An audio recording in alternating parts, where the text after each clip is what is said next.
so standard trigonometry question. We've got a missing value, we've got an angle, we've got one of the sides. Now, what you need to remember when you do trigonometry is SO, CA, TOA. Often people say, and maybe might not know really what it means. What it means is that sine theta is equal to opposite over hypotenuse. So that's the S is the sine, the little s is sine theta, the O is the opposite, the H is the hypotenuse.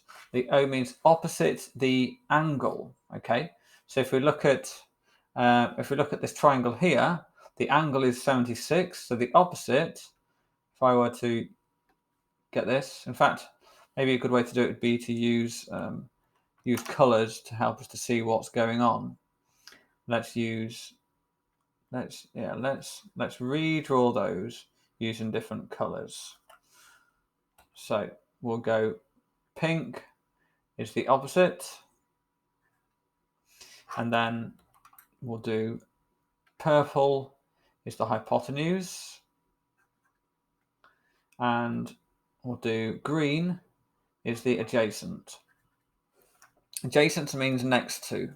So in this case, A is the adjacent, and when we are talking about X, in fact, I can actually grab one of these. So X, that's this one here, and the opposite is the one that's opposite the angle. So that would be this one up here. Whoops. That'll be this one up here.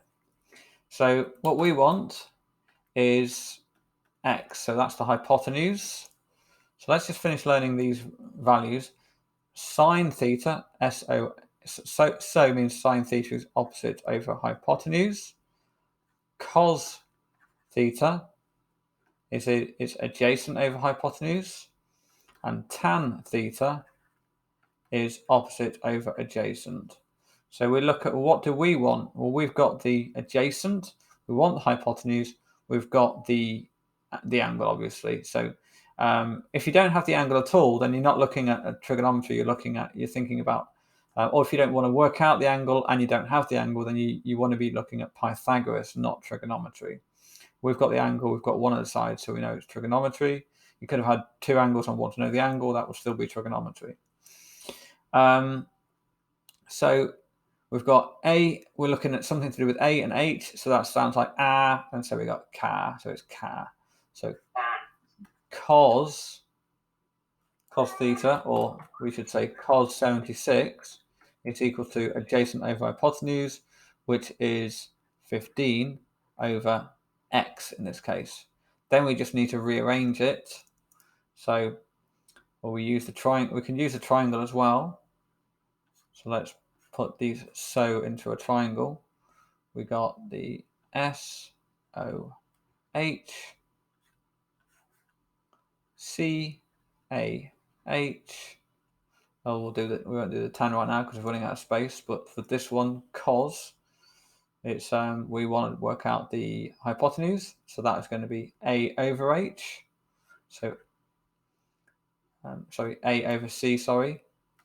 So hypotenuse is equal to A over cos theta, which is, adjacent is 15.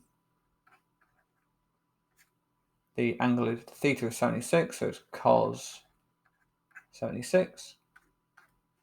Then you just tap that into your calculator. Okay. So yeah, when you tap in 15 divided by cos 76 into your calculator, you get 62. Whoops. 62. Rounded up. It's actually 62.00 and then 348242.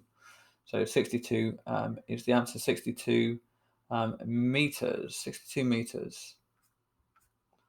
Meters.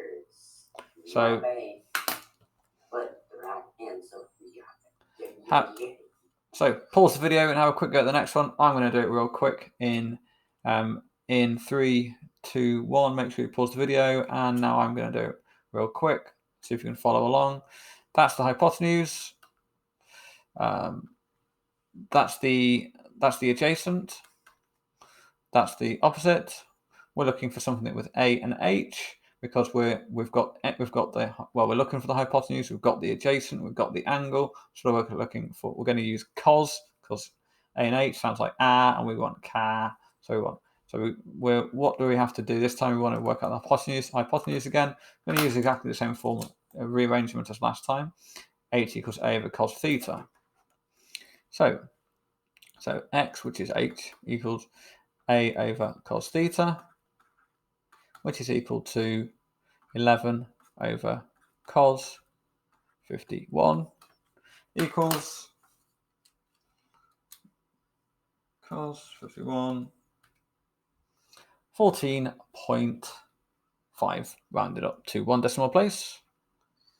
Oh, sorry, not 14, 17 point, not 17.4, 17.5 meters. That's the answer.